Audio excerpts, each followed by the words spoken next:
Continued hot weather tomorrow with a possibility of thunderstorms tonight. Again, topping the news today.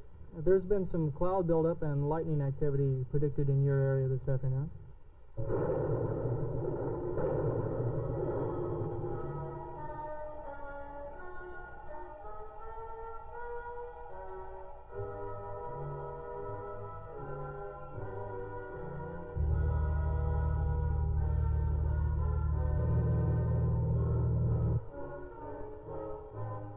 Winds from the northeast expected to reach 30 to 45 miles per hour. In Southern California,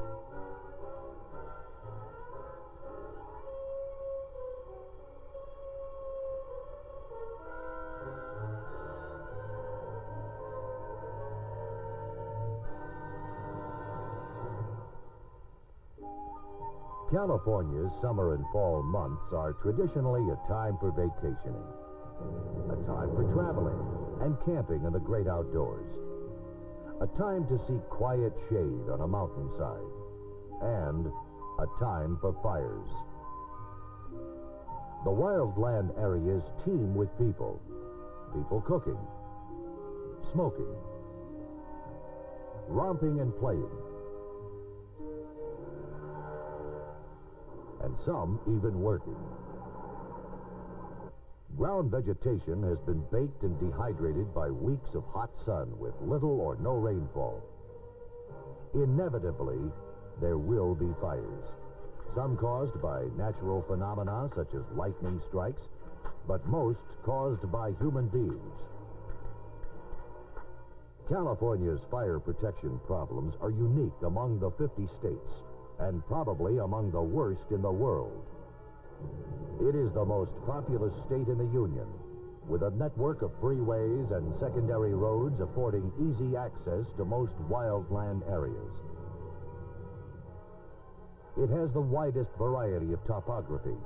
Nearly any terrain in the world, from the glacial slopes of the Himalayas to the blistering Sahara dunes, can be duplicated in California at some season of the year.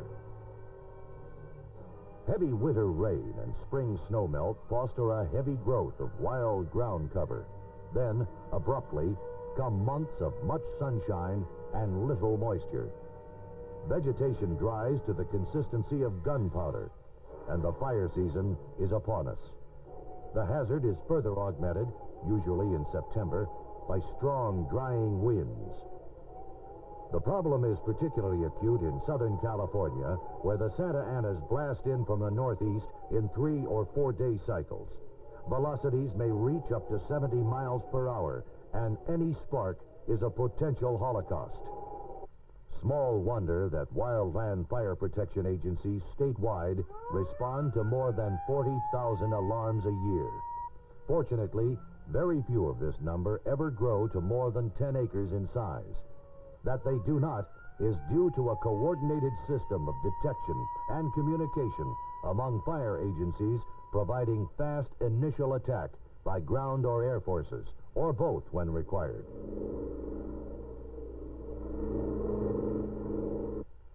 Wildland fire protection in California is furnished by the California Department of Forestry and by the United States Forest Service. Additionally, reciprocal or mutual aid agreements are in effect with nearly all city and county fire departments. The end objective is for the necessary men and equipment to be on hand whenever and wherever needed. Initial attack forces may vary widely from one engine crew to several engines, bulldozers, and air tankers. 5414.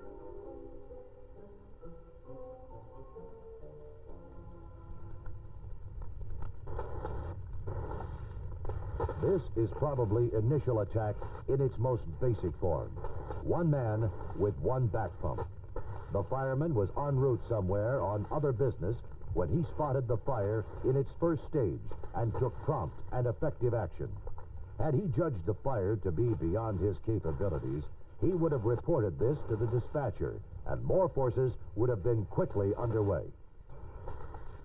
Fire reports reached the dispatcher in the Emergency Command Center from any number of sources, often from private citizens living in or traveling through an area adjacent to the fire's origin. Both the U.S. Forest Service and CDF maintain lookout towers on strategic high points throughout the state. These are manned dawn till dark during the critical fire season. Patrolling aircraft are often used in high fire risk areas, particularly where there has been a history of incendiarism or where there has been recent lightning activity.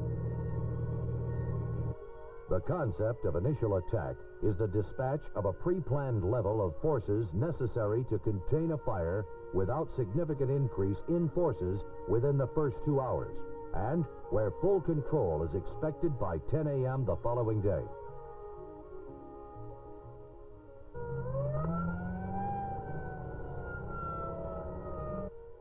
The dispatcher receiving the initial report has invaluable assistance in determining the extent of the attack force with his file of response cards. This is a system of indexed information accumulated and cataloged through years of experience with fire control for any given area. Within seconds after pinpointing the location of the reported fire, the dispatcher pulls the proper card and knows immediately what forces to dispatch. There are, of course, numerous variables in any fire situation, but the cards evaluate most of them.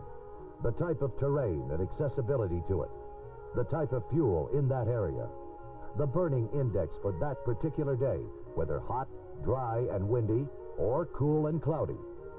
Even the relative values of the resources in the threatened area are considered, whether prime timber, homes, or open range, brush and watershed.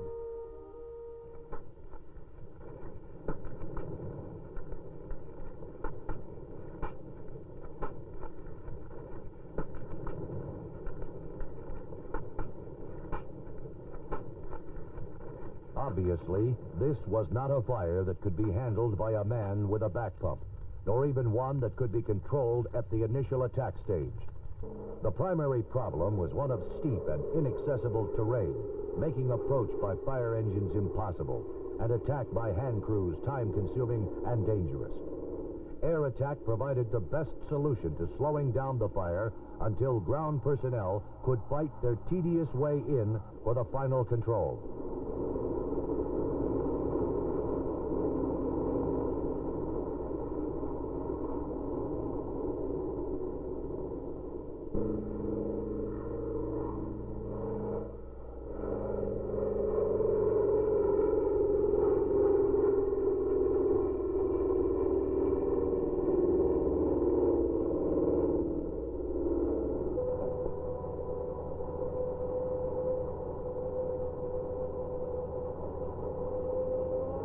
Although the fire burned for 3 days, no lives or homes were lost.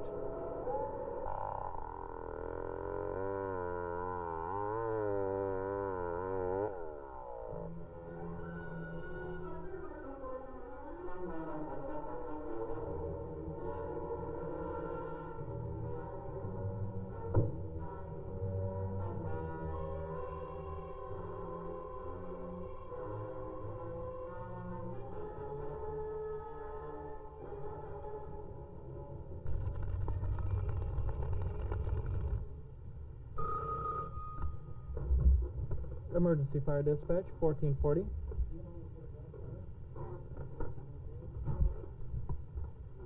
What's across street? Can I have your name and callback number?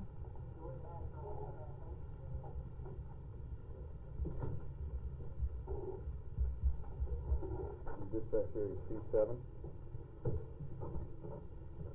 Would you dispatch the helicopter and one-hand crew? One-hand crew, all right. Alma Hell attack respond. Sunol and Sunshine respond. Alma Hell attack, order number 541618. Initial attack, our dispatch area C7, Charles 7, Lake Chabot Road, grass fire, 1441 hours, KVZ 20. 5481, 5484, 5494, 5442, and 5469. A grass fire, Lake Chabot Road, Cross Street, Henderson.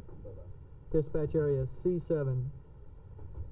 Lake Chabot Road, dispatch area C7. 1442, KHQ61. RL5 Morgan Hill, new order number 541618. I'd like to have one hand crew to our dispatch area C7, Charles 7, Lake Chabot Road.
This blaze started not through malice, merely through inattention and carelessness on the part of the operator. Any internal combustion engine, large or small, is a hazard in a dry, grassy area. Spark arresters are a must under these conditions. Because of early detection, followed by prompt and efficient initial attack, the fire was extinguished in less than an hour at minimal cost. The achievement of any worthwhile project, whether building a skyscraper or putting out a fire, requires someone in charge at the working level. In the case of a fire, it is the fire boss. In initial attack circumstances, it is usually the station fire captain who assumes this responsibility. Long-range fire suppression strategy may be planned in air-conditioned offices hundreds of miles from the scene. But like the infantry platoon commander, the fire boss must meet the enemy face to face and make immediate decisions as to the best method of attack. The first sight of a fire from several miles away may yield some clues. The color and density of the smoke may indicate what type of fuel is burning, the spread and intensity of the fire, and the direction of the wind. Upon arrival at the scene and size up of the fire, several quick decisions must be made. One of the first and most important is whether the fire can be controlled with the men and equipment on the scene, or are additional forces necessary. If more help is needed, the time to ask for it is right then, not several hours later after the fire has spread well beyond the initial attack containment stage. Monte Vista, 6372, we're 1097, 2 miles on McLean Truck Trail off of Highway 94. Got about 25 acres of moderate brush going up with a moderate rate of spread. Request an additional hand crew and dozer. Having quickly evaluated the behavior of the fire, both present and probable future, the fire boss has decided what additional forces are necessary. Now, as to the best method of attack. It is desirable, of course, to launch a direct assault with hose lays and water on the flames at the perimeter. If this can be done safely, well and good. Time will be saved. Often, however, the steepness of the terrain and the heat of the fire at the perimeter make it impractical and dangerous to approach directly. In such cases, the fire boss will probably create a fire break by removing the burnable fuel in a belt surrounding the fire perimeter. Here, hand crews and bulldozers are the most valuable firefighting tools. Natural barriers such as roads or small bodies of water can also be usefully incorporated into the fire break. Once the break is completed, it must be carefully patrolled until the fire is completely out. Shreds of burning fuel may blow across the break and start a new fire. If allowed to develop, then the whole process must begin all over again. Rarely indeed will two fire situations be identical. But the fire boss, in addition to having sweated through a few hundred hours of training, has seen and handled enough fires that he can usually predict with accuracy the behavior of any given fire, according to the existing weather and fuel conditions. This kind of experience is further backed up by a network of detection, communication, and coordination with other fire protection agencies. Additionally, fire prevention and education programs are constantly being implemented at every age level and occupation. Without all this, existence in suburbia might well be a day-to-day challenge. The recorded statistics following a fire are apt to be terse and not very exciting. They may read something like this. Excalibur Fire, Lassen County, September 23, 1978. Area burned, 22,500 acres, timber and watershed. Damages estimated at $6.5 million. Cost of suppression, $2.7 million. Probable cause, lightning. Those 5 short lines reveal little of the thousands of man-hours spent in training, planning, and preparing for a contingency of this nature. They reveal even less of the hours of heat, smoke, dust, exhaustion, and sometimes outright terror faced by the men on the fire lines. Men in fire protection agencies deeply cherish 2 phases in their chosen line of work. The second favorite phase is the fire that is controlled at the initial attack stage. The first is the fire that never started.